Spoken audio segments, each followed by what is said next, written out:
first order of business will be Casey Williams with the Eastern Shore Chamber of Commerce with an overview of the year and new initiatives. Ms. Williams, how you doing? I'm good. Thank you. Thank you very much for having me this afternoon. I'm not going to keep you gentlemen long. I know you get a lot of things over the course of the year, but I always like to come here and be sure that you see some of the things that we have going on in the community for the Eastern Shore and specifically for Fairhope. So I have a packet for you, and it starts out with our vote button. Our job in the political arena is to connect and inform, and we have a Get Out and Vote campaign during the major parts of the election, just to keep people informed about, you know, when to get their absentee ballot in and when the elections are, and just vote. And people say, vote for who? And I'm like, that's up to you. Just get out and vote is the main thing. So you'll find in your packet a couple of things. Last year, we had an initiative to do an old-fashioned street map of the Eastern Shore. So here you have it. It's got our pretty Fairhope sunset on here. And it actually has a grid of Daphne, Fairhope, and Spanish Fort like you used to find in maps long ago. And we get a lot of requests for these. People who are familiar with the Eastern Shore, you can put it in your phone and it'll take you where you want to go. But if you're not sure where things are in relation, so we do publish this. We give these away free, and we send out about 125 a year in our packets where people are inquiring about the Eastern Shore. So the area map is just that, and it has Baldwin County on the back. In addition to that, we have what we call our flat map with the Eastern Shore on here with points of interest. We're about to do our second rendition. We went through about 10,000 of these in 2 years. And on the back, you'll see coastal Alabama as well as where we are in relation to the United States, as every so often people call us for the Eastern Shore of Baltimore. So we want to be sure when we send these out or we're giving these to businesses looking to relocate to our area, they can pinpoint us from all of those views. And we do put the correct Fairhope Airport designation on there, so they know how to find the Fairhope Airport. And like I said, we're going to update this within the next few weeks, print 10,000 more copies, and we're going to do the Eastern Shore Trail, walking trail on there. I also included our wrap-up of 2019, Mayor Wilson. And like I said, I'm not going to read this to you, but there's a lot of statistics there in addition to our workforce initiative. I think you've all heard of our youth leadership program and our STEPS graduates. And STEPS is student training and exploration. We get from the 3 public high schools 15 students in their freshman year that are very high risk to drop out of high school. They have a 5-month program. They're out of school for those days. We work on interview skills and the soft skills, but we also spend a day like at the Grand Hotel, and they learn about culinary and turf management and all the different careers there are in hospitality. We spend a day at Alabama Coastal Community College where they see the animation program in action.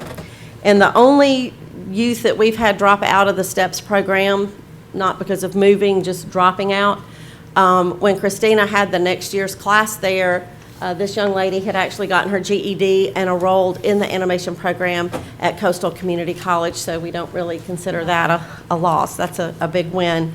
So our annual report does recap our year, and you can see that we stay pretty darn busy, as well as our board of directors, so I will leave that for y'all. I think next in your packet is a tourism flyer. How do we turn that on? The tourism promo? Very excited about this. This will be rolling out on the 30th.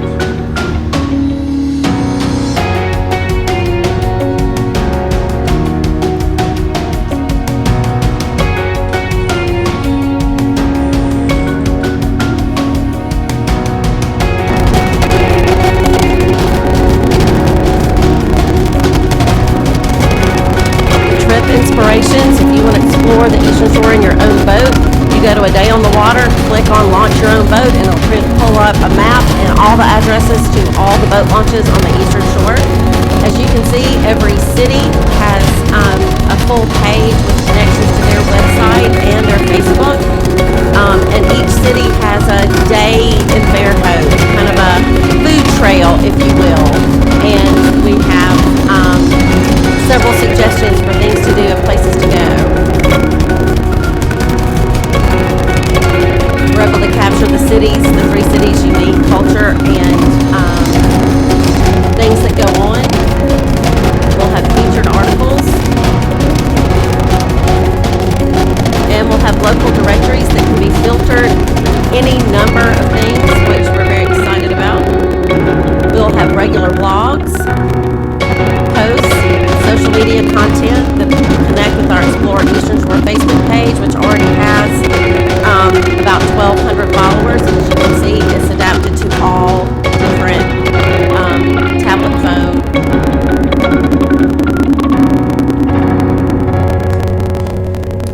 Extremely excited about this. We're going to do an Eastern Shore antiquing trail. We have a whole lot more to come. So if you want to take a deeper sneak peek, you can go ahead and go to exploreeasternshore.com and you can see and play a little bit around. So that will launch on the 30th, and we'll also include a quarterly newsletter. So you can sign up for the newsletter. We have a couple of different sites for events, but the main activities will have arts and crafts, the film festival, the Jubilee Festival, Delta Woods and Water, the Bird Fest, those things that people travel here, what we call heads and beds. And then we also will have a calendar for people who, once they're here, they're like, well, I wonder if there's anything to do. And it'll be music or the Live at 5 at Coastal Alabama. And believe it or not, we get a lot of phone calls at the Chamber wanting to know what time Live at 5 starts. Not kidding. So we will have, once they're in town, and maybe they find out that there's something going on in one of the communities that they want to attend. So we're going to come at it from a lot of different directions. One of our other new initiatives that came out of COVID-19, but is not going to go away, is our Support Small Eastern Shore. We developed this about a month ago. We already have about 1,000 followers. And this is open to members and non-members alike. This is to uplift and promote the entire business community within the Eastern Shore. So if you like that group, then you too can post your favorite small business items. Your favorite restaurant has something on Facebook. If you're a member of the group, you can hit share to the Support Eastern Shore group, and it will be on the Facebook. So we are also doing retail and small business, like on Wednesdays. At 11 o'clock, you'll see a Where to Eat Wednesday, and it'll be an interview with one of our local restaurants. On Tuesdays and Thursdays, it's a live Zoom interview shown on Facebook Live, where you can answer questions. We have had some elected officials. Bryant Whalen from the Eastern Shore Arts Center, I think, was on this past Thursday. Lee Lawson, Matt Simpson, so we may very well be giving y'all a call to, it's community leaders talking about kind of what they see that's going to happen now that we're in kind of a new normal. So every day at 11 o'clock on the Eastern Shore Chamber's Facebook Live, you're going to have an interview with a retailer or a community leader, and that is all part of the Shop Small initiative. Also in your packet is our press release. The Chamber co-sponsored with Coastal Alabama Partnership a IT generalist apprenticeship. So we now are calling on businesses to let them know, and it can be anybody with an IT department. It doesn't have to be an IT company. This apprenticeship is approved by the Department of Labor for the state of Alabama. So there are certain tax credits for the business owner, and certainly a tremendous amount of benefits from the apprentice, for the person who is going to be an apprentice. We're also combining with South Baldwin Chamber with their hospitality apprenticeships, and we are working on 2 or 3 others that are very relevant to our small business community here on the Eastern Shore. So that is a big win for us in the workforce arena.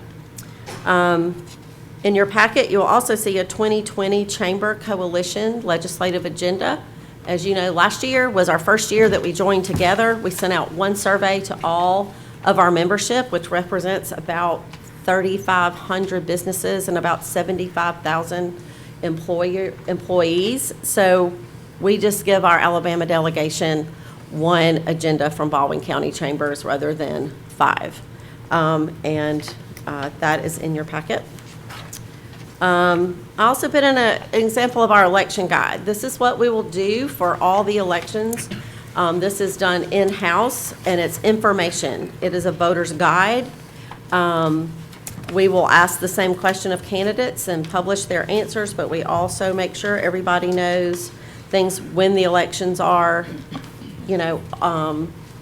all the list of all the candidates, about the different offices and what they do. So we have a huge following for this. We have it digitally, and then we probably have 20 or 30 a week that walk out during the election season. So this is about information and connecting people and getting them involved with their elected officials. And I don't know if y'all have seen the Alabama magazine, but we run an ad in there that says "Shop Till Sunset," and it's got a picture of downtown Fairhope with the trees lit. And we're going to begin to work with them to create a bigger co-op page for Eastern Shore businesses to align with this, because obviously this covers the state and beyond. And then, almost last, is Discover Coastal Alabama. We do use our tourism dollars and work with Coastal Alabama Partnership and Discover Coastal Alabama, and I highlighted the pages for you because the main content in this magazine was the plein air artists that were here, and you can see from the cover and also from the first articles how that was highlighted. These get put in all 5 major welcome centers coming in to the state of Alabama, and they go into hotels from all of Baldwin County and Mobile County. So these are designed to capture the tourists, not necessarily that are right here in our backyard, but also make them want to come here should they be somewhere close. And then last but not least, we have this year's edition of the Eastern Shore magazine. We have completely revamped this magazine to be more about things to do and information about the cities, information about parks and recreation, and of course our chamber directories in the back. And right now we're at about 1,050 members, and you'll be seeing more about our membership opportunities in the coming weeks and months. We do, for Support Small Eastern Shore, and on our chamber homepage, there's a social distance dining guide, which eventually we'll have to rename that, and the social distance retail guide, as well as community resources. So anyone who's doing something like PPEs, or maybe they have an inroad to hand sanitizers, things that businesses need, or they have a special niche for resources with the coronavirus. So we are supporting all of those, whether they are a member or are not. Our page, our directory in the tourism website will be members only because of our investment in dollars. And there are times where you have to be sure you're dancing with the people that bring you to the party. And we are making a concerted effort to be sure that all businesses know that either have to do with eat, play, stay, or shop. And quite frankly, shop is usually under the play category in a lot of websites. But this tourism website will feature retailers. We will also feature them in different ways in the newsletters. So we're very excited about the tourism website, and we'll be out promoting that for any business that we feel would have a value to be in the directory. You can filter by city, by food, by type of shop. So the filtering process is very easy and very user-friendly. And then when you do select, it will pull it up on a map, how to get there, information. So those are just a few of the things that we have going on. But I also like to be here in case you have any questions for me. Y'all have any questions for Ms. Williams tonight? No questions here. Very good All righty. presentation, Casey. Thank you. Thanks for all Like I y'all are said, doing. we've got a great team, and we're working very hard to promote the cities within the Eastern Shore and cross-promote. Somebody maybe that's coming down to do the canoe trail and stay on the new platforms in the Delta, let's come this way, head south a little bit more, and there's a whole nother experience. So in the sports tourism, we're really working on being sure that people know all the great things there are to do on the Eastern Shore. Bring them back again. Great. All righty. Y'all know you're free to call me anytime, and I appreciate it very much. Thank you very much. Okay, next item on the work session is a discussion of a proposal from the IMBA, which is the International Mountain Biking Association, for bike trails on the Triangle property. Councilman Brown. Yeah, thank you, Council President. I forwarded the full study to y'all in your email a couple weeks ago. As y'all are aware, I guess it's been a little over a year ago that we appropriated the money to have this International Mountain Biking Association come in and do a study of the Triangle property while they were in town. Jessica took them around and showed them other city property that might could be used for bike parks or bike trails as well. So it just wasn't the Triangle.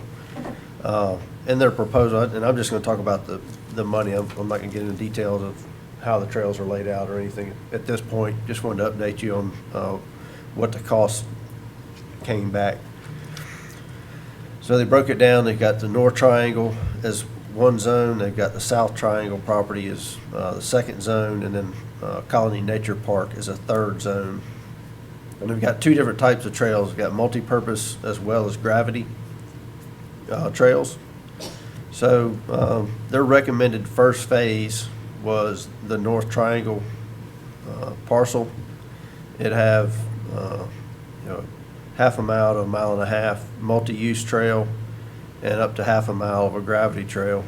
And those combined cost, the multi-use track would be $65,000. That's for the design, the permitting, and construction and signage. So the multi-use was $65,000 and the gravity was $50,000. They put a pretty hefty contingency in there of $23,000. So if we went along their recommendations of the North Triangle parcel, the total cost for those, the multi-use as well as the gravity, would be in the $138,000 range. Some could argue that's a lot of money for bike trails. And I'm not disagreeing, but I think there is some legitimacy to it, to having the International Mountain Biking Association design as well as construct to reduce damage to the parcel. The Thompson engineering study that was done years ago recommended low impact recreation. Bike trails was one of them, and so just trying to follow through on that study and pass along the information, see what y'all's thoughts are. I have not presented this to the PED Bike Committee yet. I just got this. Council, any questions for Robert? Multi-use, would that be multi-use for what, mountain biking and for walking? Correct. I'm just wondering if those need to be on two separate areas. I guess it depends on how wide it is from a safety perspective. But I didn't look in the study, but I'm assuming they've got all that covered in their signage, and maybe it's hours that it's open to bikes and not walking. And there again, that's a great point of why to have the IMBA come in and design this. It's not their first time to do it, so. Councilman Brown, I couldn't catch it. Did you say that the trails were 1/2 to 1.5 miles? Yeah, so they've got estimated lengths, the multi-use at a half a mile to a mile and a half. Hold on, Mr. Stop. So does that mean that they're only suggesting construction of that, or does that mean you can just take a half mile route, or you can take a 1.5 miles? Right, correct. Okay, so the price would be for, that's all inclusive of it? Correct. Okay. What's a gravity trail? where there's not a lot of pedaling. You're riding down the slope, and then that momentum carries you up a little hill, and then you ride down again, and the momentum carries you up, so it's freestyle with no pedaling. What do you do at the end? What's that? What do you do at the end? You have to pedal back up. Councilman Boone, any Was this the comment? only property, the north property looked at? Did they look at any No, other? so the south property, without going into the, details of length, the lengths are a little bit bigger on the south triangle, but the multi-use was 106,000, and the gravity was 81, with a 37,000 contingency for a total of 225,000. And this kind of helps you maybe in perspective of what cost is. And so at the Colony Nature Park, they've got one option that's called a pump track, which is man-made concrete, moguls and different obstacles to go over. They've got a single track, flow track, skill. So there's 4 different categories at the nature park, and their total was 494,000. So, if you look at it There's that from monetary, lighthouse. what's that? So there goes that lighthouse. So anyway, You'd have to be at the last couple of minutes to get there. any other thoughts? Thoughts, council? Are you proposing to try to put this in the next year's budget? I'd like to. I know we got a lot of, things to plan for recreation-wise, but It sounds like a lot of money, but really, we do studies that cost more than this. This is actually getting it done too, right? And the signage and, correct. anybody have a? I mean, I think to me, and I'm looking at the page 22 of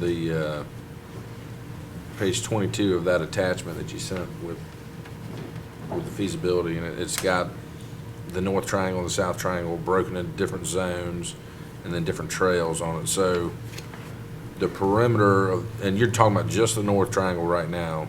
Correct. The perimeter is basically, I guess, a multi-use, easier traditional trail, and then the interior has the more difficult gravity trail. So to me, I mean, I think, for 138,000, the key is going to be the accessibility of the multi-use trail to walkers, just because we have a lot more walkers in the community than bikers. I think as long as it's something that can be used by both and we can figure out what that looks like, then I think that would be good use of that property that's still keeping it low impact, minimal disturbance of that property. And one other point they made in their feasibility study was the proximity of this to the Eastern Shore Trail. But made it a great location for this use.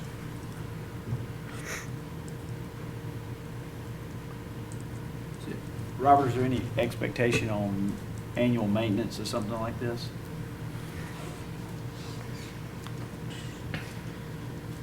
I don't remember reading anything about that, and I'm sure there is some, minimal.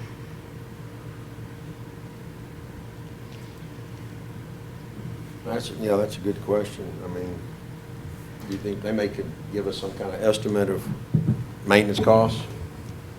You do something like this and you find out Public Works has to hire 3 people to keep the trail clean. I mean, it does mention maintenance, just says it just depends on the amount of use. Are the people that originally wanted this to happen and wanted to contribute private funds, are they still part of the planning process? I have not gone back to them yet, but I'm sure they would be. Okay. Because they had communicated with me that that was their intention in Right. the beginning. Okay. Any other questions? Thank you. Councilman Brown, yeah, thank you, sir. Okay, item number 3, a discussion on FY 2021 rate adjustments for the utilities. Mr. Allison? Mayor, Council President, Council. I want to thank you for a couple of minutes of your time just to go over some things. Mainly concentrating on sewer and water rates right now. At the next agenda, we may have some, or the next work session may have some other things. But what I want to talk about is, if you remember, kind of before the bottom fell out with COVID, we had a comprehensive cost of service study completed for all 4 of our utilities. The one highlight that they came across on that was the sewer. And so we wanted to take a look at that, and could have picked a different background. So basically, on the last sewer study, it was basically shown that the sewer was about 28% underfunded, which means for every dollar that we needed to operate and maintain the system, we only took in about 72 cents. And the underfunded portion of that cost was cross-subsidized through the water department. Water recovery was good, but we're also proposing a couple changes just to keep the 2 rates similar in their calculations and how they're calculated. And then, if you guys remember, you had asked me to look at 2 different options. One of them was the consultant's recommendation on how to address the situation, which doesn't quite get us to 100% funded on the sewer wastewater system. And the other one was, that you asked me to look at, was what do we need to do to get to 100% funded? So what we discovered right now, these are our current rates inside the city. The customer charge is a flat $16.05, and the first 2,000 gallons of wastewater is included. And then for every 1,000 gallons after that, it's $4.24. Outside the city is $18.42, and every 1,000 gallons is $5.22. So 2 options. The first one, option 1, is a 2-year program. First year, we would basically be reducing on option 1 just the amount of included wastewater to 1,000 gallons. And then in year 2, we would go to 0 gallons without any changes in the commodity. Option 3 again, and that would get us to about 89% funded when we're done with that at the end of the 2 years. The second option was to get a little bit over 100%. I couldn't make the numbers work to get to exactly 100%, but then we're looking at 2018 numbers, so we're probably close to 100% given $2020, $2021. Again, we reduced the commodity to 1,000 gallons, and in the first year of that, we increased the customer charges. We don't change the commodity charge, and then in year 2, we keep the, again, reduced to 0, and then change the commodity charge a little bit. So looking at the impacts of this, what we did discover was our customers inside the city and outside the city actually have different averages. So inside the city, we're about 5,000 gallons per month. Outside the city is about 7,000 gallons per month. So if you look at the little spreadsheet there, this is kind of showing the net results of both options, or option 1, at the end of that period, using those 2 averages, 5,000 gallons for inside, 7,000 gallons for outside. So you'll see at the end of year 2, you're looking outside the customers about a $10.44 increase on average, and $8.48 for inside the city. And again, that gets us to about 89% funded on the sewer side. Water would still have to pick up the additional to get them to 100%. The second option, again, we're changing the commodity charge, and on the first year, we're changing the customer charge, and the second year, we're changing the commodity charge. And you see at the bottom, net difference on the monthly bill using those averages of $14.98 and $20.73. So that's at the end of the 2-year period. Obviously, the first year would be half of that. So the water rate, again, we're recovering pretty well in the water. So they're not suggesting, I'm not suggesting any kind of increase in water, but in order to keep water and wastewater rates very similar, again, reducing to 1,000 gallons the first year, 2,000 gallons the second year. But to remain revenue neutral, we're also going to reduce the commodity charge by 35 cents per 1,000 gallons. So at the end of the 2 years, you'd see about a 70% reduction per 1,000 gallons for water customers. And the intent of that is to say revenue neutral. So we're not taking in any more water, any more revenue from the water department. We're just maintaining what we have. So with that, basically, I just kind of want to turn it over to you and say, looking at this, and again, I can give more information, but direction from y'all on which way we want to go for an ordinance. Any other questions you may have? And then also to add a highlight, we were looking at the last time the rates were changed, the aid to construction, and Kevin, I think we talked about this a little bit, got very convoluted. we're looking to a way of simplifying the aided construction costs for water and sewer. So I think we've kind of got an idea of how to do that, but just need to finalize some rough ideas. Michael, To you guys. when you talk about 89% funded and 102% funded, is that that's just covering 89% of cost or Correct. 102% of cost? That's not putting any money aside for future Basically, infrastructure improvements, or is that part of the budget in it's that? part of it. They looked at the money that we're putting aside for some of the improvements, and those were basically where they set the recovery dollars is including, I think there's at least $1 million, over the 2-year period per year to cover those costs. Okay, so it was included? Yeah, in it that. was included in that. Okay, good. So it does not include things like any grants that we get that we're getting reimbursed for or anything like that.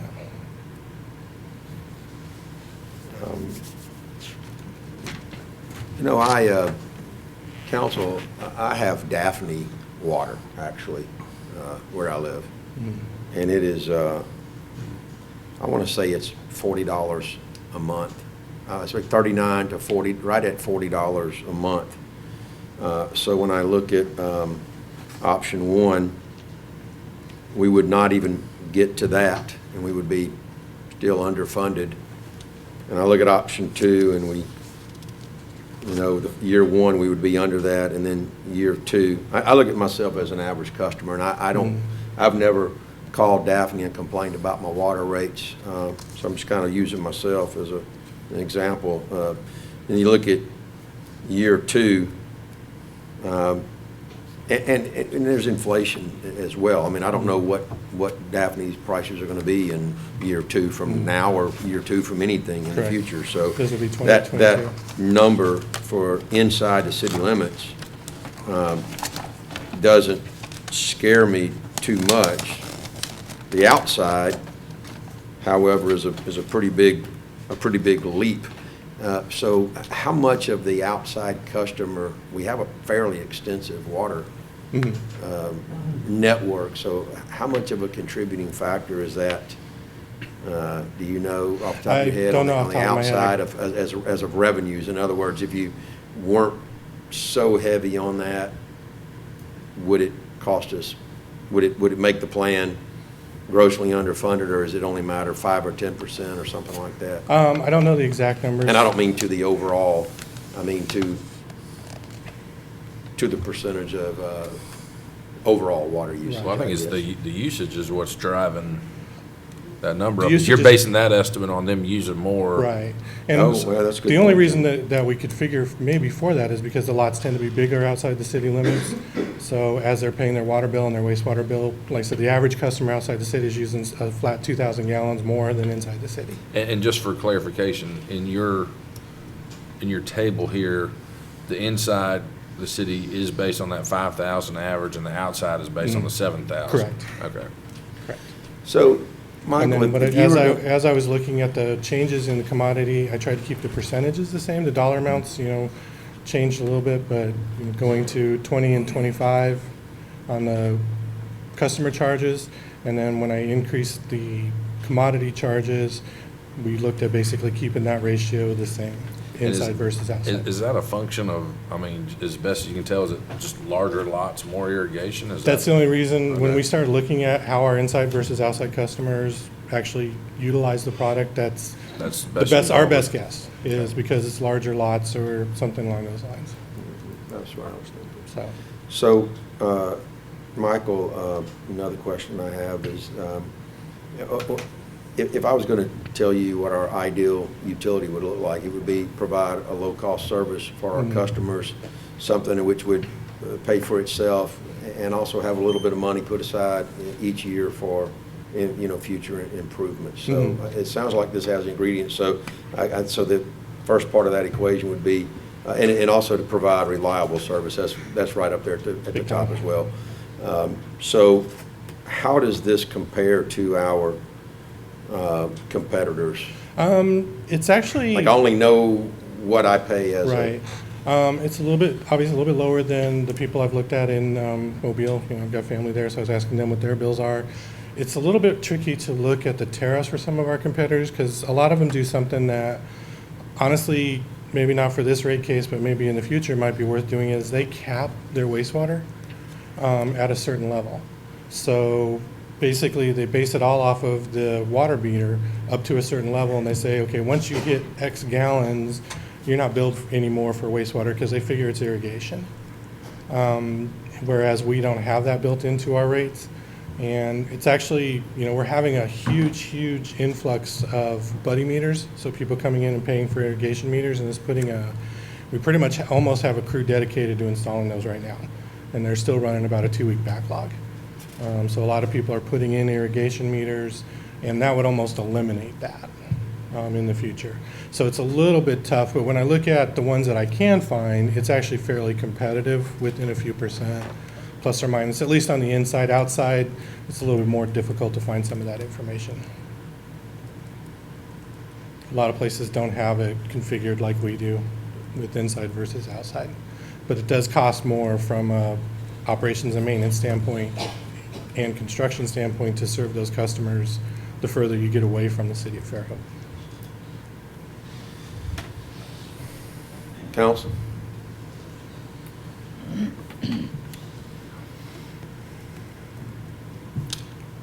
I guess I feel like we ought to be striving for the the break-even number. That would be my recommendation, but again, I wanted to leave it up to you. It is, I wanted to present the numbers, let everybody see, what we're looking at on the average, and let you guys, give me that direction. Obviously, if I come forward with an ordinance, either way, it'll be a lot more detailed than this. Another thought that I had, and not to complicate this too much, but if you look at it as a percentage, it's about 15% the first year and about another 15% over the original the second year. So it's about a 30%. Right. And I'm kind of looking at the inside. That I can do the math a little easier there. We're about 30%. You can do a 10-10-10, something like that. We can configure it however. You're getting close there. It may just, whenever, you get a big increase like that, percentage-wise, you get a lot of pushback. You have to be able to justify it. And I know people do want reliable service, and I do think that they would probably want our utilities to pay for themselves. Right. And that's what we're addressing. Especially sewer. Especially sewer. And that's what we're addressing, is right now we're cross-subsidizing our wastewater system with our water system. Yeah. And if you take the amount of money that we're spending on infrastructure upgrades, that you said you have factored a portion of that into here, if you take that and spread it out over like a 10-year period on what you would expect to spend on an annual basis over 10 years, and then backed into that, would that number drop? I mean, is it front loaded? because we're doing everything with cash, it is a little front loaded. So I wonder if we kind of spread that out over what you would anticipate over like a 10-year cycle and came up with a number, maybe we would still get to that break-even number, but with not as large of an increase. Yeah, I think what we looked at when we did it, well, actually, no, what we did when we looked at this was basically $1 million per year for projects, and we are actually spending more than that. Okay. But we are going to recover part of that through some grants, but some of it will still has to come out of those budgets. Okay. So we could do that, but we might not be, we probably would end up cross-subsidizing even more. Okay. Yeah, there's a lot of ways. That's a really great question there, Jimmy. And you could front load it a little bit with you could do, say, a 10 or 15% initially, and then back that down to 5% for 3-4 years. Yeah, and I was just following the No, it's great. It's a great recommendation baseline. for 2 years. Great just baseline. far baseline for 2 years. If we could extend it for 3 years, make it a 5% change. That's what I'm coming. I can present whatever you guys need, and then I'll have the numbers at the next one we do an ordinance. Obviously, I'll have way more detailed numbers with this. I think in general, the idea of getting everything to kind of match up with the use rather than cross-subsidizing is, that makes sense. That's the way Yeah, we should. and that's generally how you want to run the utilities. Right. You want each utility to stand on its own. Yeah, at first glance, I was all for option 2, but then you look at that net difference from the current, you got to think about the retiree on a fixed income. That's a pretty big increase. It's a pretty good chunk. monthly. But we're, again, like Councilmember El said, But we're the about majority, 30% yeah. underfunded on the wastewater. So Right. how many years do we want to take to bring that back up to where we need to be?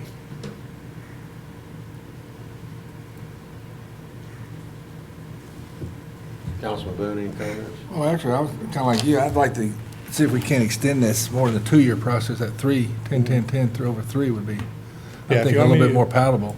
If you guys want me to do that, I can come back at the next meeting with the ordinance, spreading this over a 3-year period and break it down that way. Be great. I might be able to get closer to 100% going on 3 years.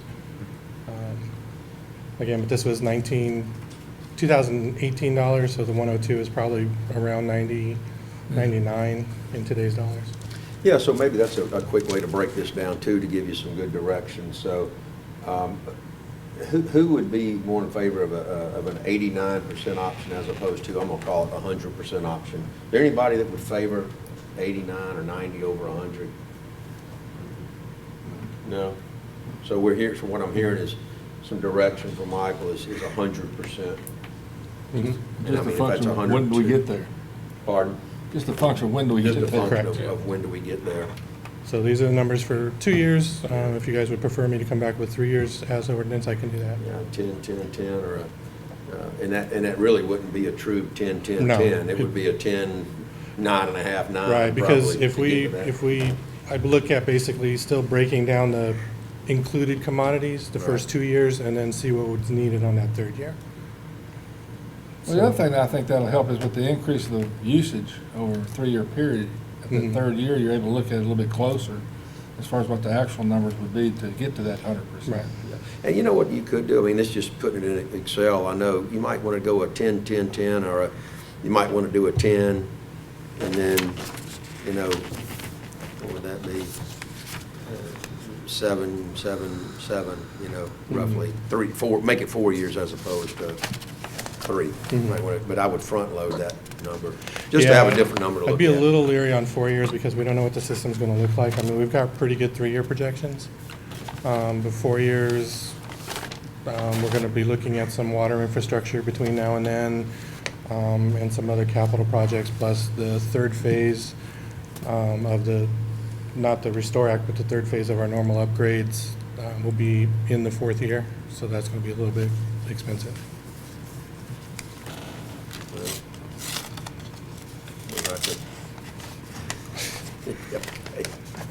Yeah, there's. So what you're saying is if we weren't putting enough away in that first 3 years, that 4th year, That 4th year, we'll be maybe, behind. that 4th year, we'd be back behind a little bit, Okay. unless we were to capitalize and try to get some bonds or something. But you're not suggesting in that 4th year that we would have to completely revamp the rates, right? This, would, you know, as No, Jim was talking about the 10-year Right. plan, you know, it definitely smooths the curve to look at a 10, 20, Mhm. 30, whatever. It does. But then you're in the situation where you're revamping everything every so often, and what is the methodology behind that? Okay. So, my recommendation would probably be a 3-year, with reducing the commodities the first 2 years, and then seeing what we needed to do to the commodity charge on the 3rd year. So council, what I think I'm hearing is option 2, look at it 3 years. Anything else? Okay, we'll work on that and get it to you before the next meeting, and then if you guys are happy, we'll bring it as an ordinance. Okay, all right. Thank you, Thank you, Mike. guys. Thank you. Thank you. All right, committee updates. Councilman Robinson? Yeah, the one thing I wanted to mention is, on behalf of the reg board, is that we desperately need a track for our high school athletes to run on.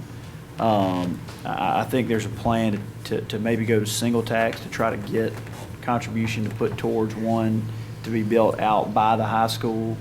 And it's really something that I think that we need to take seriously about. They've got bids, they've got numbers about finding a way to put money aside to contribute towards that. We have got, some phenomenal track athletes at the high school that can't compete because we don't have the facility to let them compete on. And every year that we go by without having that opportunity for them, that's another group that misses out on that chance. And so I just want us to want to put that bug in your ear and encourage you to talk to some people from the high school, Coach Rogers, and get their take on it. Take a look at some of the bids they have. And just consider that as we move into the next budget cycle. So and I've heard this for years too. And so they would be proposing to put it out at the high school, because I always had a concern of putting it at the stadium. You know, first of all, I don't know if there's enough to put 8 lanes there. You have to have 8 lanes to have sanctioned high school meets. Yeah. And then it's just, you know, during football games, you know, there's people driving on it all the time and running across it with cleats on. I just didn't know. I know you can put plywood down over it, but would they really be mindful of that? I think you could put it there, but I think that the size and the dimensions are not right for putting a full regulation track in. So I don't think you could fit all 8 lanes and have it at the correct dimensions. I'm going to invite Pat to offer some opinion on this. He probably has more information on it than I do. And if he doesn't, he can just shake his head and tell me no. I do have a proposal to put it at Founders Park around 2 of the existing soccer fields that would run parallel with Founders Drive. And it fits perfectly in that spot, and we have a rough estimate of the cost that it would take to put it there. Is it about $1 million to do a rubber track? Or? $1,036,000. Okay. That's turnkey, start to finish, site work and everything else. They do the planning? You said you already have the plans, or they finished? I do. Okay. That's everything, grading, drainage. That's correct. It's got infield pits, high jump, pole vault pits, all that. Everything, turnkey.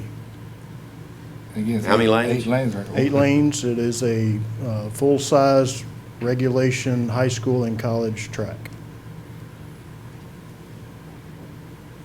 So if we put it at Founders, it'd be open to the community for use too? Or It's right behind the high school and the middle school, so it'd be easily accessible to them, but it would also be open to the public. They can run there. That's right. We just need to get it in the budget, right? That's right. Okay. Hopefully, we can find some help with it. All right. Yeah. Jack, I know the school board has been approached about this over the years. What's been their stance? You know, I don't, well, first, I don't think they want to invest the money at the stadium for a lot of the reasons already stated. Well, first, they want to accommodate it, but, you know, it's been so long, Robert, if I gave you an answer, I think I'd be guessing at that, as to what their reception was. It's been 4 or 5 years since I've had a There are other conversation. tracks around the county, right, that are on county Go. property? Oh, well, there's been some school board built tracks.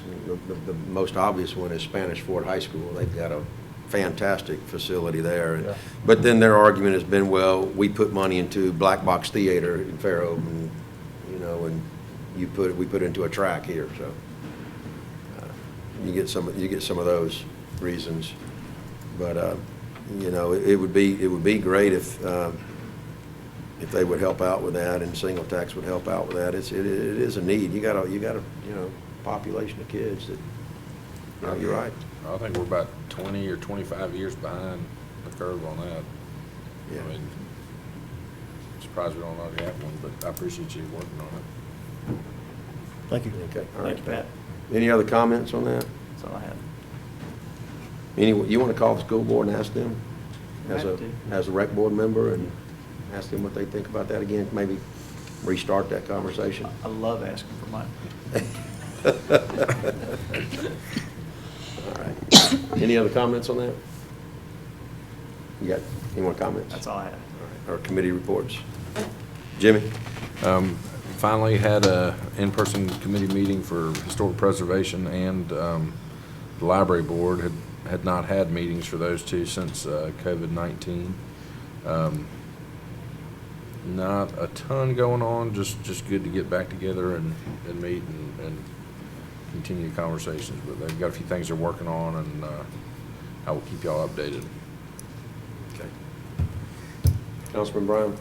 Yeah, 2 things, I guess, everybody saw the release where they put the handicap mat down there on South Beach. It was brought before us, I guess, a while ago, getting approval for that, and then the Sunset Rotary came to the Ped Bike Committee to to get their stance on it, and obviously appreciate it. And they rolled it out, I guess, about a week ago. So anyway, that's good news for those in wheelchairs and other wheeled vehicles to get down there on the beach.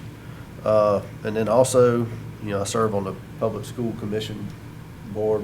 We've allocated the $3 million that was passed in the tax vote there. We've finished appropriating that. I think we're holding back maybe $200,000 or $300,000 this year for reserves, and then we're going to build up a 1-year reserve for emergency funding. So Like a track or all something? well. I don't know how that fits in the plan. That's it. Thank you. Councilman Boone? Actually, I have nothing to report. Haven't had a meeting. We had an airport authority meeting last week, and I thought that they took some action that's been needed. We had a group of people, private investors, that had approached us and wanted to build some hangars. They would enter into a ground lease down on the southwest corner of the property that's not being used for anything, and it's been tossed around now for months.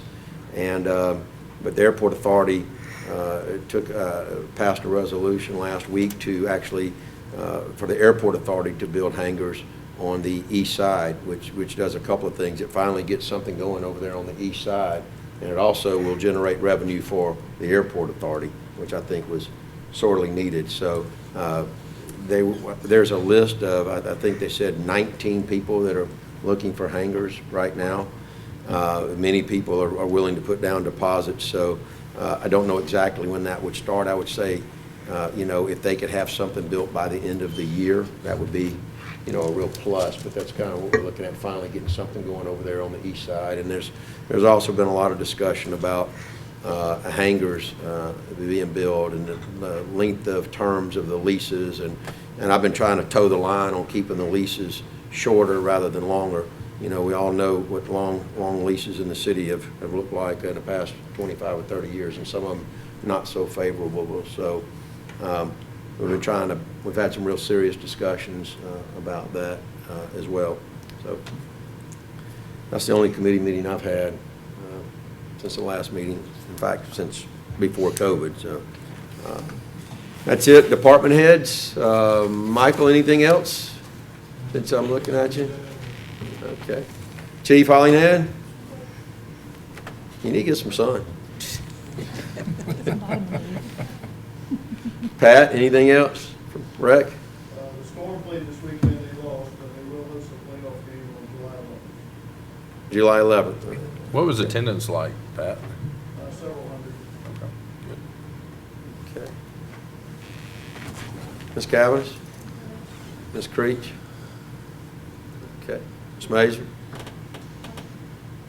Mr. Johnson?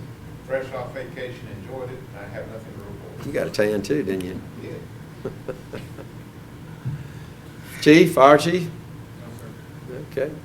Jennifer? Or Mr. Cortinez? Press? Marcus?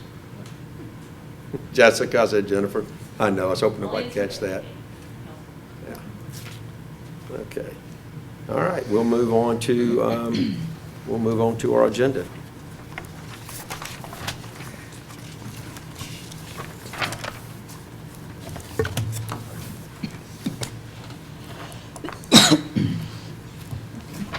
Find it. Do I have it in here? There you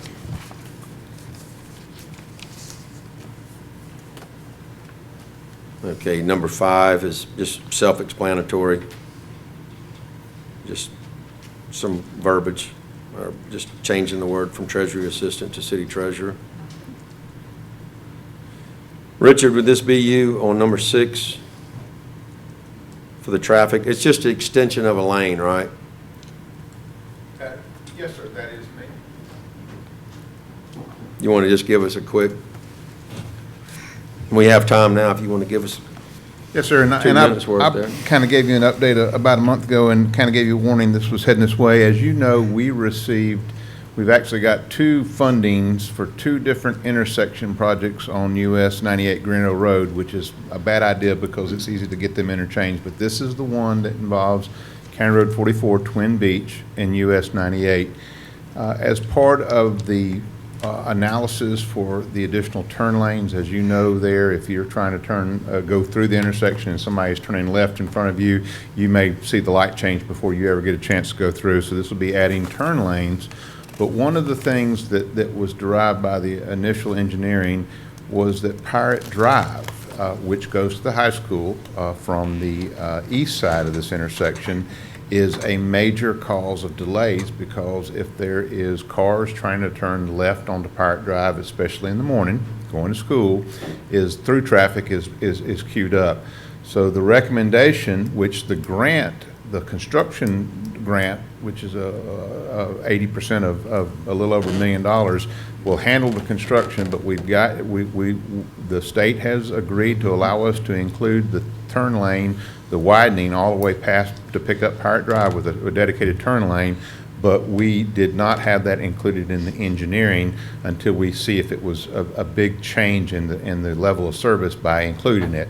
So this is just an amendment to the engineering contract of $21,000 and some change to include this in the project, and we have a strong belief that the grant will cover all the construction to include that lengthening of the widening down past Pirate Drive. So that's what this is, and it is my recommendation that we take this opportunity, because I'd hate to be back as a separate project sometime in the future saying, hey, we've got to put a turn lane in at Pirate Drive. So that is what we're requesting. And as you know, this grant was not required any match, but we volunteered to take care of the engineering as part of our kind of share of the grant program, where the grant's taking care of the actual construction cost. I'm looking at this picture that's in there, so it's on the east side, down 98? Yes, sir. Kind of picture this, right? Originally, it was just going to be if you were heading westbound toward Greeno Road on Twin Beach, you would just now introduce yourself to a left-hand turn lane so you could turn left on Greeno Road. But the biggest issue is what the traffic study showed was that's fine and well, and that will solve the intersection problem of through traffic. But the problem is we were getting, especially in the morning, during high school traffic times, that you were getting a tremendous queue, cars backing up. They were trying to go westbound because students were turning left on the Pirate Drive. So just imagine that widened section will just be drawn back, and there will be a turn lane into a dedicated left turn lane into Pirate Drive, basically a X'd out or a bi-directional median, and then a dedicated turn lane that you enter into at Greeno Road. And then, of course, if you were coming eastbound from town on Twin Beach, be a right and a left and a through lane. All right. All right. Thank you. Thank you.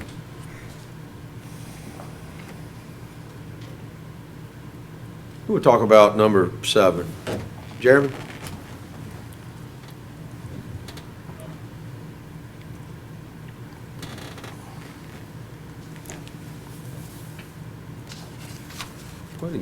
What exactly is this? The on-call with Stewart Engineering.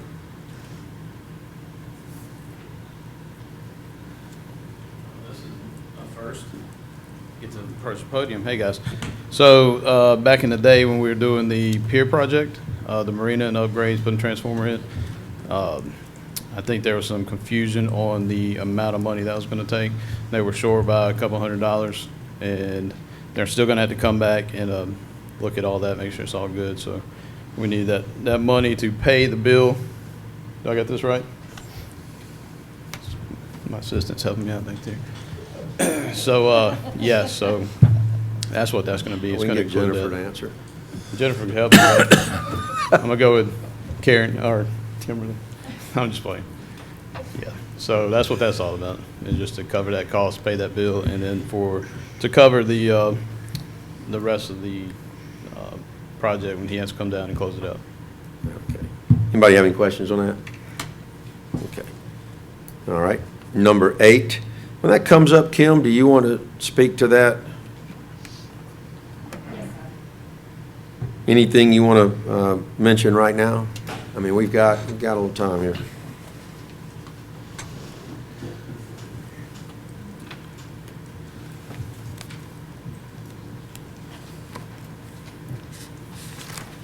Just to bring everybody up to speed, we put out a bid for insurance broker. We had 5 companies submit quotes. We had proposals from 4, and out of the 4, we chose Cobbs and Allen as a group to be able to represent the city. We will feel like we'll get a lot of good service out of this. Currently, we pay commissions on all our policies, and what you're seeing there is estimate of $100,000. I've already estimated we probably right now pay around $104,000 currently to 2 brokers, possibly a third one that we have. Our flex benefit is through another broker, and so being able to have this all on one, we will get better service of what we pay these commissions. We'll actually get some more service out of that. You said right now it's about 104? 104 is what I estimated based on 10% commission to the different brokers that we currently have. Any questions? Okay, Kim. Thank you. Okay, item 9. Who would talk about that? Michael? Yeah, that's a change order that actually resulted in less money being paid. Oh, yeah, that's where we're getting more, that's where we're getting money back, isn't it? Correct. Okay, that needs no explanation. Item 10 is just to some additional chemicals we needed because our pumping is much higher than we have historically had. So the net amount of the 5755. Okay. Who would we have questions for on item 11? Jennifer. Jennifer? Maybe life will be more fun in Jennifer. I don't know. All right, do you have some questions for me?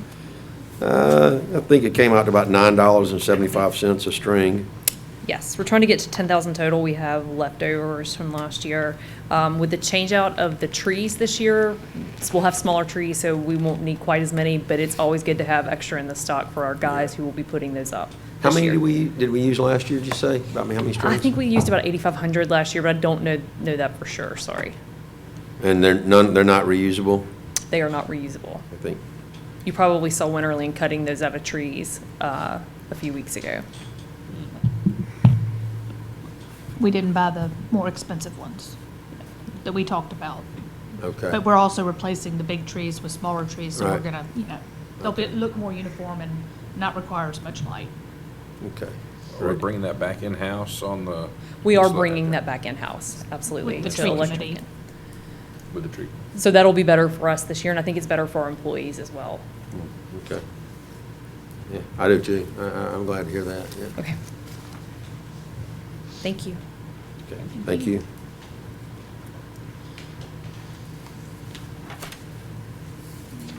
All right, SCADA system, is that Jeff? Are you Michael again? It's the annual A agreement. busy night. It's just the annual agreement for our SCADA system. So that's the contract to have the support, the engineers available to call them out if we need them, and then a 3-day visit with one of their engineers per year. Any questions for Mike on that now? Okay.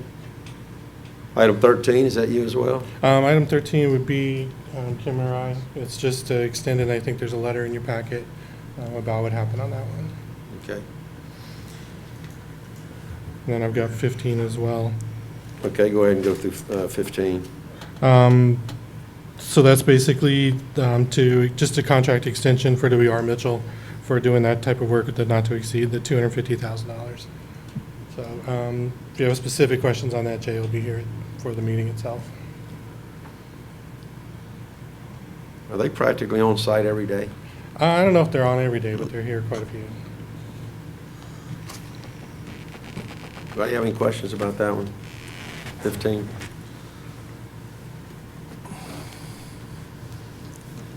Okay. All right. Ms. Mason, you want to cover 14? We have a great problem down at the marina. We keep running out of gas on the weekends. The last 2 weekends in June, we ran out of gas the weekend of the 13th. We almost ran out of gas this past weekend, which Robert well knows. If it hadn't been that Davison had 2 marinas running out of gas and could sell off a full truck, we wouldn't have been able to get a delivery on Sunday, because generally there are no deliveries on Sunday. For the month of June alone, we've sold 14,391 gallons of gas. That's through yesterday.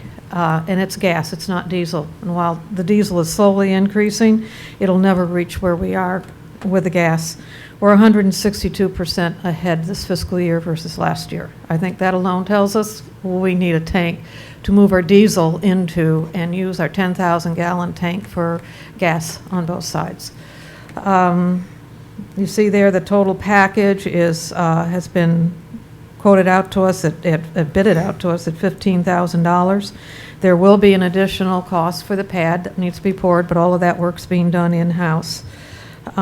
We consider this an urgent situation with the 4th of July weekend coming up, so our target is to have it up and ready for the 4th of July business. And based on the sales that we have been getting, they should be running true. We can pay this back in 2.5 weeks with our profit. Questions? Lynn, I have one question for this. We are in the process of putting a package together to go out for bid for ice machine, or to make certain that this won't take up the space, No. that's all coordinated. That's all coordinated. Okay. Yeah, we got it covered. Thank you. Item 16 is a request from Mobile Baykeeper, and Chief, we'll ask you in the meeting if everything's in order. Jimmy, did you want to make any remarks about that? No, I think Casey may be here in time for the meeting just to speak to it, but she just had this in process. Just wanted to switch the date since the original date was canceled due to COVID. Yeah. Okay. All right. I don't have anything else. We'll go ahead and adjourn and get a little break, and we'll try to get back here on time tonight. Start at 6 o'clock.